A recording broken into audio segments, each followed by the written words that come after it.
وقال النبي صلى الله عليه وسلم بلغوا عني ولو آية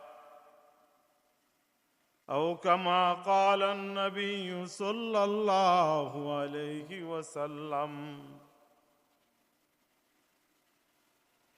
সম্মানিত সদরে জলসা,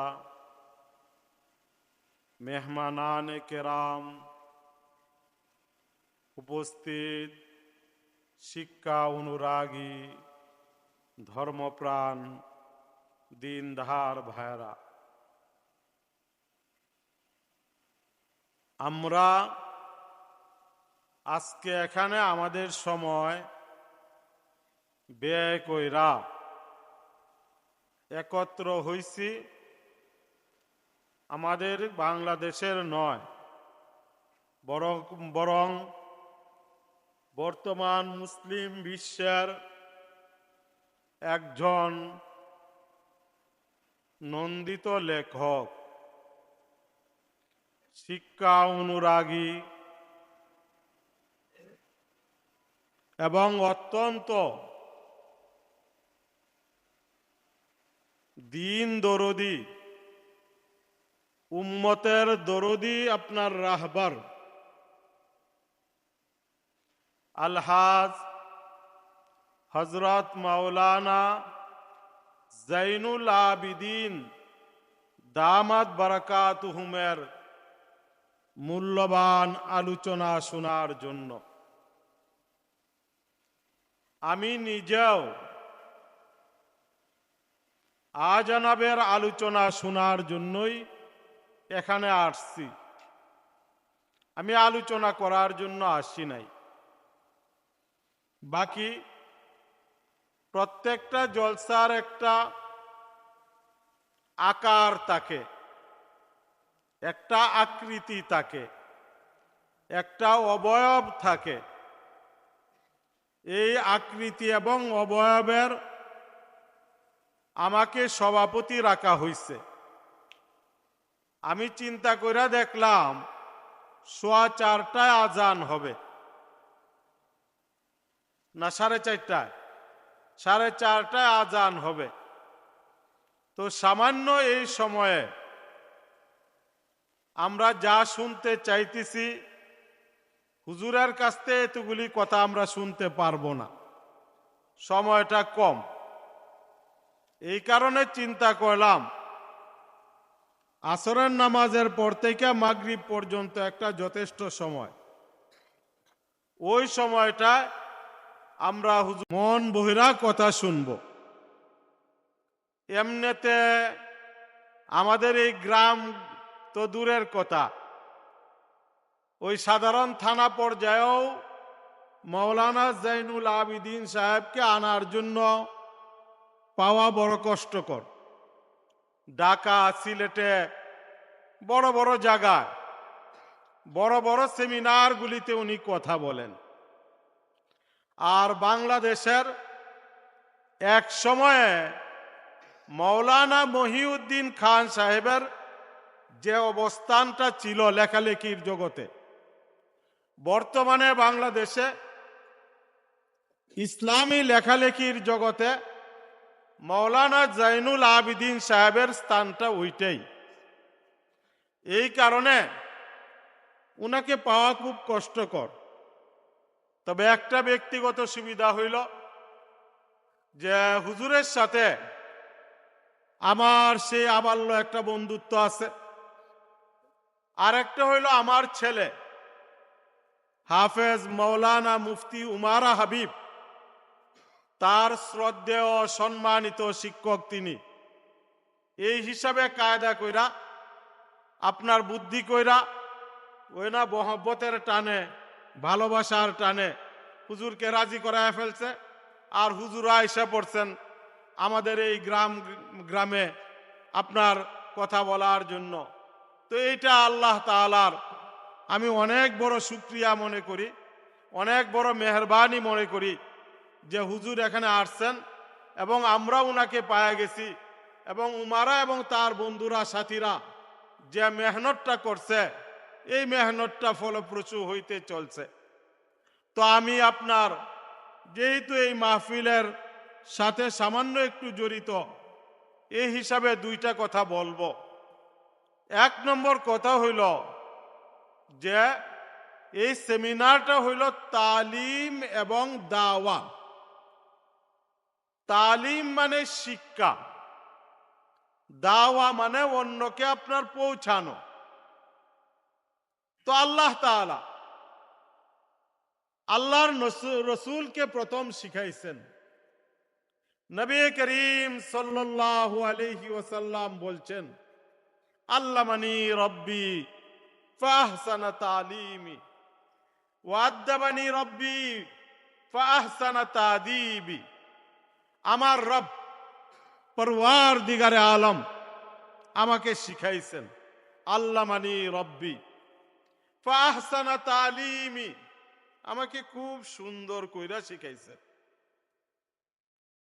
আদ্দাবানি রব্বি, আমার মাওলা আমাকে তাদিব দিছেন, আদব কায়দা শিক্ষা দিছেন।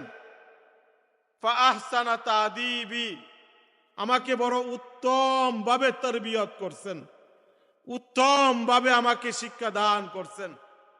কতটুক? আল্লাহর নবী পরে বলছেন যে আল্লাহ তাআলা নবীর ব্যাপারে বলছেন, ইন্নাকা লাআলা খুলুকিন নাযিম, যে হ্যাঁ নবী, আপনি তো হইলেন উত্তম চরিত্রের মানদণ্ডে উত্তীর্ণ, যে খুলুকে আজিমের উপরে আপনি আছেন। তো শ্রেষ্ঠ যে আপনার আখলাক, সেই আখলাকের উপরে আল্লাহ নবী বলছেন যে আপনার বুইস্তু মুআল্লিমান, আমাকে শিক্ষক হিসাবে দুনিয়াতে পাঠানো হয়েছে।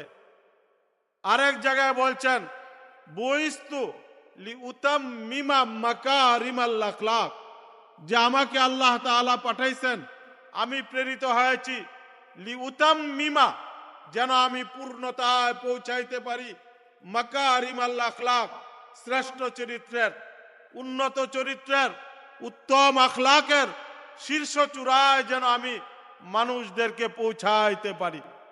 আল্লাহ নবী কেমন তালিম দিছেন, কেমন ভাবে শিখাইছেন?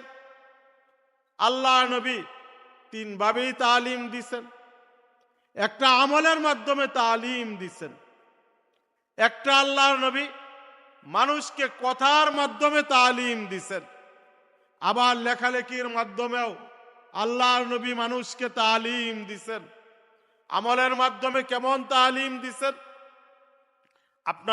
আপনারা জানেন যে নবী করিম সাল্লাল্লাহু আলাইহি ওয়াসাল্লাম যখন মক্কায়ে মুকাররমায় চোখ খুললেন, পরিবেশটা এরকম ছিল যে বাবা, তার যদি ছেলে না হয়ে মেয়ে হইতো, তাহলে মেয়েকে জীবন্ত কবর দিয়া দিত।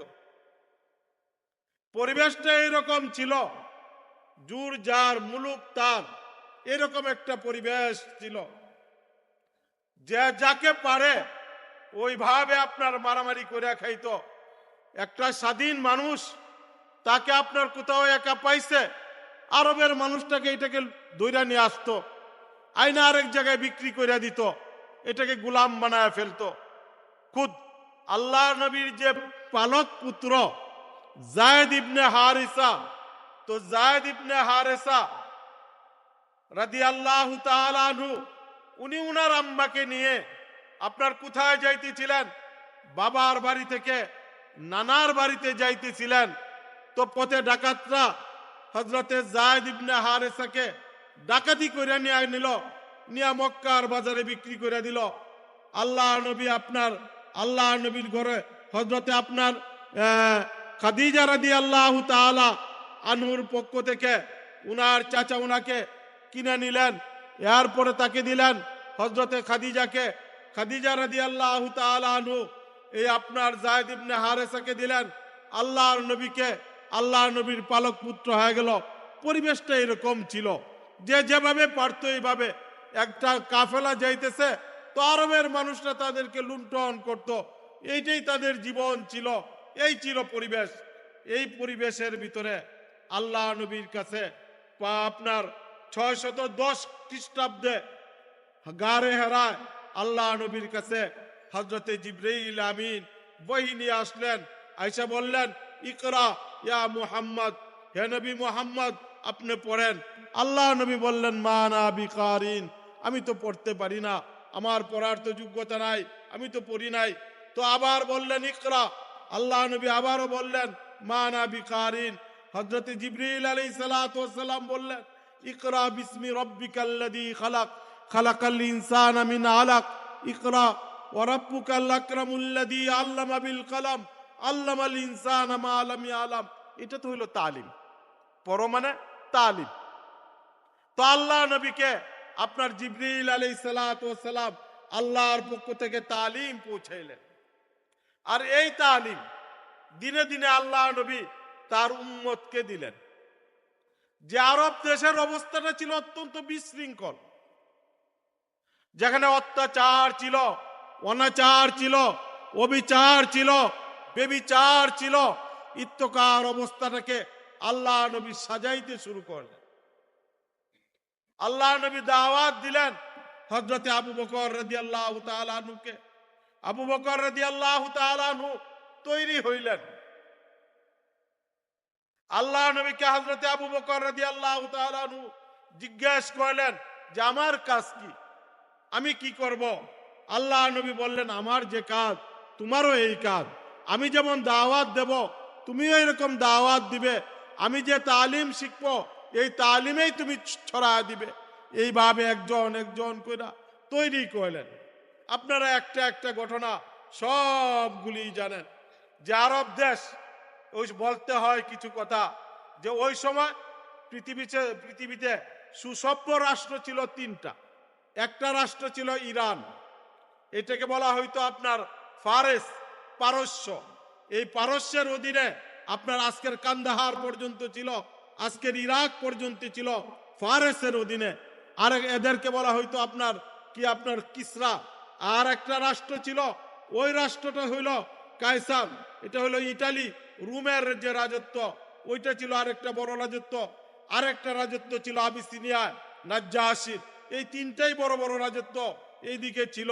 আরো ছিল পৃথিবীতে, কিন্তু এইগুলি ছিল অনেক বেশি শক্তিশালী। কিন্তু এই তিনটা দেশের মাঝখানে ইরান, ইরাক একদিকে, আরেক দিকে আপনার ইটালি থেকে শুরু কইরা এইদিকে শাম, সিরিয়া পর্যন্ত, এইটা পুরাটা কায়সার। আর এইদিকে আপনার আবিসিনিয়া, হাবশা, এইটা হলো আরেকটা রাজত্ব। এর মাঝখানে আরব বদ্বীপ। কিন্তু এরা অশিক্ষা, কুশিক্ষা এবং আপনার বিভিন্ন অত্যাচার অনাচারে জর্জরিত হওয়ার কারণে এদেরকে কেউ শাসনও করতো না। শাসন করার জন্য একটা যোগ্যতা লাগে, শাসিত হওয়ার জন্য একটা যোগ্যতা লাগে। শাসিত হওয়া মানে যেমন দেখেন বাংলাদেশের সবটাই কিন্তু সরকারের শাসনের ভিতরে আছে। কিন্তু আপনাদেরকে বললে আপনারা হয়রান হবেন, পাকিস্তানের পুরোটা অংশ পাকিস্তান সরকারের শাসনে নাই। এর পার্বত্য এলাকাগুলি তারা স্বরাজ, তারা নিজেরা নিজেদেরকে শাসন করে। আমাদের পাশে যে বার্মা, যেটা আপনার মিয়ানমার, এর পুরোটা দেশ ওই দেশের সরকার শাসন করতে পারে। কারণ এরা উচ্ছৃঙ্খল, এরা আপনার দুর্বিনীত, এরা আপনার অশিক্ষিত, এদেরকে কেউ শাসন করতেও পারে না। তো আরবরা ছিল এরকম একটা জাতি, যা জাতিকে না কায়সার শাসন করতে আসতো, না আপনার কিসরারা শাসন করতে যাইতো, নাই আপনার নাজ্জাশিরারা শাসন করতে যাইত। এই সমাজটাকে আল্লাহ নবী আস্তে আস্তে তালিমের মাধ্যমে বদলাইলেন, শিক্ষার মাধ্যমে আল্লাহ নবী এই সমাজটাকে পরিবর্তন করলেন। কতটুক পরিবর্তন করলেন আপনারা জানেন। আল্লাহ নবী শেষে একজন একজন কইরা তাদেরকে সার্টিফিকেট দিছেন। হযরতে আবু বকর রাদিয়াল্লাহু তাআলা আনহু তৈরি হইছেন। কতটুক তৈরি হইছেন? হযরতে আবু বকর রাদিয়াল্লাহু তাআলা আনহু একদিন আল্লাহ নবীকে বলছেন, ইয়া রাসূলুল্লাহ, আল্লাহ জান্নাত তো আটটা জান্নাতের তো 8টা দরজা, কারো এমন প্রয়োজন নাই যে তাকে 8টা জান্নাতের 8টা দরজা থেকেই ডাকা হবে। কিন্তু আপনার উম্মতের মাঝে এমন কেউ কি আছে যাকে 8টা জান্নাতের 8 দরজা থেকেই ডাকা হবে? রাসূল করিম সাল্লাল্লাহু আলাইহি ওয়াসাল্লাম বললেন যে আছে, এবং সেই লোকটা হইলা তুমি, যে তুমি আবু বকর, তোমাকে 8টা জান্নাতের 8 দরজা থেকেই তোমাকে জান্নাতে যাওয়ার জন্য ডাকা হবে। এইরকম ভাবে তৈরি করলেন। ঠিক এমনি ভাবে হযরতে উমরে ফারুক রাদিয়াল্লাহু তাআলা আনহু এইরকম ভাবে তৈরি হইলেন যে হযরতে উমর রাদিয়াল্লাহু তাআলা আনহুর ব্যাপারে আল্লাহ নবী বললেন যে লাউ কানা বাদি নবিয়ান লাকানা উমর, যে আমার পরে যদি কেউ নবী হইতো সে হইতো হযরতে উমর রাদিয়াল্লাহু তাআলা আনহু। এইভাবে হযরতে উমর রাদিয়াল্লাহু তাআলা আনহুকে এই তালিমের মাধ্যমে তৈরি করলেন। ঠিক এমনি ভাবে হযরতে উসমান গনি রাদিয়াল্লাহু তাআলা আনহু এর ব্যাপারে আল্লাহ নবী বলছেন ওয়া আহিয়াহুম উসমান, হযরতে উসমান রাদিয়াল্লাহু তাআলা আনহু হইলেন আমার উম্মতের সর্বোচ্চ লাজুক মানুষ। এবং আল্লাহ নবী বললেন লিকুল্লি নবিয়্যিন রফিকুন ও রফিকি ফিল জান্নাতে উসমান ইবনে আফফান, প্রত্যেক নবীর জান্নাতে একজন করে রফিক থাকে, বন্ধু থাকে, অন্তরঙ্গ বন্ধু। আর জান্নাতে আমার বন্ধু হবে হযরতে উসমান ইবনে আফফান রাদিয়াল্লাহু তাআলা আনহু। ঠিক এমনি ভাবে আল্লাহ নবী হযরতে আলী রাদিয়াল্লাহু তাআলা আনহুর ব্যাপারে বলছেন যে ওয়াকযাহুম আলী, যে আমার উম্মতের ভিতরে সবচেয়ে সুবিজ্ঞ বিচারক তিনি হইলেন হযরতে আলী রাদিয়াল্লাহু তাআলা আনহু। হযরতে আবু উবাইদা ইবনুল জাররাহ রাদিয়াল্লাহু তাআলা আনহু ওনার ব্যাপারে বলছেন যে আমিনু হাদিহিল উম্মাহ, আবু উবাইদা ইবনুল জাররাহ এই উম্মতের আপনার সবচেয়ে আমানতদার ব্যক্তি হইলেন যা হযরতে আবু উবাইদা ইবনুল জাররাহ রাদিয়াল্লাহু তাআলা আনহু। হযরতে মুআজ ইবনে জাবাল রাদিয়াল্লাহু তাআলা আনহুর ব্যাপারে বলছেন যে আপনার ওয়া আলামুহুম বিল হালাল ওয়াল হারাম, যে মুআজ ইবনে জাবাল যে হালাল এবং হারামের ব্যাপারে সবচেয়ে অভিজ্ঞ মানুষ হইলেন হযরতে মুআজ ইবনে জাবাল রাদিয়াল্লাহু তাআলা আনহু। এইভাবে আল্লাহ নবী একটা একটা মানুষকে তৈরি করছেন আর একটা একটা মানুষের ব্যাপারে আল্লাহ নবী সার্টিফিকেট করছেন, এমন ভাবে সত্যায়ন করছেন। বলছেন আবু বকর ফিল জান্নাহ, উমরুন ফিল জান্নাহ, উসমানুন ফিল জান্নাহ, আলীগুন ফিল জান্নাহ, তালহাতুন ফিল জান্নাহ, জুবাইরুন ফিল জান্নাহ, সাদ ইবনে আবি ওয়াক্কাস ফিল জান্নাহ। এইভাবে একজন একজন করে আল্লাহ নবী তার সাহাবায়ে কেরামের ব্যাপারে আপনার শ্রেষ্ঠত্বের সিদ্ধান্ত দিচ্ছেন। কেন? আল্লাহ নবী তাদেরকে লেখাপড়া করায়া তাদেরকে আপনার তৈরি করছেন কুরআনের তালিমের মাধ্যমে, হাদিসের তালিমের মাধ্যমে তৈরি করছেন। শুধু এই না, এই কয়েকজন এই না, আল্লাহ নবী বলছেন যে খায়রুল কুরুনি কারনি, যা পৃথিবীর শুরু থেকে নিয়ে বিলয় পর্যন্ত যত যুগ এবং জামানা আসবে সব যুগের ভিতরে শ্রেষ্ঠতম যুগ হইল খায়রুল কুরুনি কারনি, আমার যুগ হইল সবচেয়ে শ্রেষ্ঠ যুগ। সুম্মাল্লাযীনা ইয়ালুনাহুম, এর পরে যারা আসবে তারাও শ্রেষ্ঠ। সুম্মাল্লাযীনা ইয়ালুনাহুম, এর পরে যারা আসবে তারাও শ্রেষ্ঠ।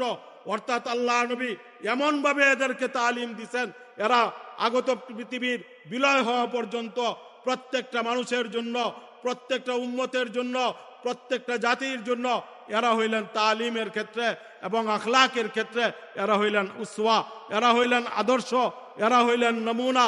এবং এদেরকে আপনার দাওয়াতের কাজের জন্য এক এক সময় এক একজনকে এক এক দিকে পাঠাইছে। আপনারা যারা জানেন তারা জানেন গজওয়ায়ে রাল ও জাকওয়ানের সময় আল্লাহ নবী 70 জন আপনার হুফাজ সাহাবায়ে কেরামকে তালিমের জন্য পাঠাইছেন। হযরত উমর রাদিয়াল্লাহু তাআলা আনহু আব্দুল্লাহ ইবনে মাসউদ রাদিয়াল্লাহু তাআলা আনহুকে আপনার 1500 সাহাবায়ে কেরাম সঙ্গে দিয়া কুফায় পাঠাইছেন। কের জন্য? তালিমের জন্য, দাওয়াতের জন্য, আল্লাহর দিকে ডাকার জন্য।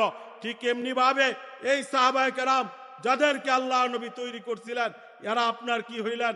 তালিমের ক্ষেত্রে তৈরি হইলেন, দাওয়াতের ক্ষেত্রে তৈরি হইলেন, এমন ভাবে তৈরি হইলেন এরা যেখানে যেদিকে গেছেন আল্লাহ নবীর মশাল হাতে নিয়ে গেছেন, আল্লাহ নবীর পতাকা হাতে নিয়ে গেছেন, আল্লাহ নবীর পরচম উড়ায় উড়ায় গেছেন। এরা আপনার যেখানেই গেছেন নিজের আখলাক নিয়ে গেছেন, নিজের চরিত্র ইসলামের আখলাক নিয়ে গেছেন, ইসলামের চরিত্র নিয়ে গেছেন। এই কারণে যে যেদিকে আসছে ওই দিকে হেদায়েত হয়ে গেছে। আমাদের দেশেও পরবর্তী জমানায়, পরবর্তী যুগে শাহজালাল ইয়ামানি আসছেন, উনি আল্লাহ নবীর আখলাক নিয়ে আসছেন, রসুলের আখলাক নিয়ে আসছেন, সাহাবায়ে কেরামের চরিত্র নিয়ে আসছেন, সাহাবায়ে কেরামের তালিম নিয়ে আসছেন, সাহাবায়ে কেরামের দাওয়াত নিয়ে আসছেন।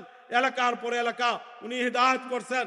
আপনার শাহপরান উনি আসছেন খুলনা, উনি শাহপরান উনি আসছেন খুলনা, উনি ওই এলাকাকে আপনারা কি শাহপরান খুলনা শাহ মাকদুম রহমতুল্লাহ আলাই জাযাকুমুল্লাহ, উনি আসছেন আপনার খুলনায়। উনি উনার এলাকাকে ওই আখলাক এবং ওই দাওয়াতের মাধ্যমে উনি হিদায়াত করছেন। ঠিক এমনি ভাবে শাহপরান আসছেন আপনার সিলেটে, উনি উনার এলাকাকে কি করছেন আপনার এইভাবে আপনার হিদায়াত করছেন। এটা ছিল নববী তালিম, এটা ছিল নববী দাওয়াত। ঠিক এমনি ভাবে আপনার চিটাগাঙ্গে আসছেন, ইসলামাবাদে উনি হইলেন হজরতে বাইজিদ বুস্তামি, প্রত্যেকেই আপনার এইভাবে আপনার হেদায়াত করছেন। আমাদের এই এখানে একজন মানুষ শাহ সুলতান রুমি, রুম থেকে আসছিলেন আপনার, উনি এই এলাকাকে হেদায়াত করছেন। আমি হয়রান হই, আমাদের এই এলাকাটা ছিল অত্যন্ত নববী তালিমের দ্বারা তৈরি হওয়া একটা এলাকা। আমাদের এলাকায় কোনো বেদাত ছিল না।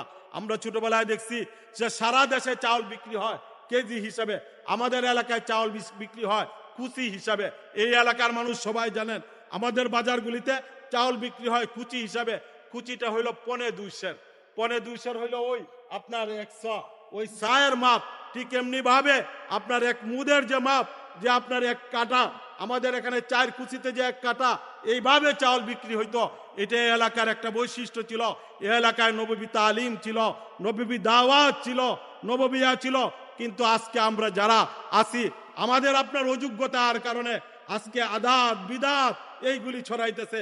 সুতরাং এই এলাকার মৌলিকভাবে যারা আজকে আহুত, মৌলিকভাবে যারা আজকে সম্বোধিত উলামায়ে কেরাম, আইম্মায়ে মাসাজিদ, আপনার মুয়াজ্জিনানের মাসাজিদ, আমরা প্রত্যেকেই নববী আখলাককে ধরব, নববী চরিত্রকে ধরব, নববী তালিমকে ধরব, নববী তরবিয়তকে ধরব। আমাদের আখলাকের দ্বারা, আমাদের চলাফেরার দ্বারা হেদায়েত খালি আপনার কের দ্বারা, মুখের দ্বারা দাওয়াত দাওয়াত দাওয়াত হয় না। আমার চলাফেরা মানুষ লক্ষ্য করে। আমি দাওয়াত দিলাম 10 জনকে, কিন্তু আমি আমার বাবার খেদমত করলাম না। আমি দাওয়াত দিলাম 15 জনরে, আমি আমার মায়ের সাথে ভালো ব্যবহার করলাম না। আমি দাওয়াত দিলাম আপনার 13 জনকে, আমি মানুষের সাথে ভালো লেনদেন করলাম না, ভালো মুআমালা করলাম না। তাহলে মানুষ আমার কাছ থেকে শিখবে না, আমার কাছ থেকে তালিম নিবে না, আমার কথা গ্রহণ করবে না, আমার কথা শুনবে না। কিন্তু আমার চলাফেরা যদি মাপা হয়, আমার চলাফেরা যদি আপনার নীতিতে পাল্লায় তোলা হয়, তাহলে মানুষ দেখবে যে উনার চলাফেরাটাই তালিম, উনার বলাটাই তালিম, উনার আপনার কি আপনার কথাটাই তালিম। এইটাই দাওয়াত, এইটাই তালিম। আমার আখলাকই তালিম, আমার চলাফেরাটাই তালিম। আমি যদি আরেকজনের ক্ষেতের আইল কাটি, তা আমি যদি অনেক বড় মৌলানা, আমার দাওয়াত কেউ কবুল করবে না। মানুষ দেখবে যে উনি মৌলানা, উনি আরেকজনের ক্ষেতের আইল কাটে, এই আপনার আমার দাওয়াত কেউ নিবে না, আমার তালিম কেউ গ্রহণ করবে না। সুতরাং আমাদেরকে তৈরি হইতে হবে এইভাবে, যোগ্যভাবে, যেন আমরা কি করতে পারে নববী তালিম, নববী দাওয়াত এটাকে আপনার ছড়ায় দিতে পারি। আল্লাহ নবীর তালিম যেন এলাকায় আপনার ব্যাপক হয়, সারা দেশে ব্যাপক হয়। এই আপনার আশারাইকা আমি আমার কথা শেষ করতে চাইতেছি। ওয়া আখিরু দাওয়ানা আনিল হামদুলিল্লাহি রাব্বিল আলামিন।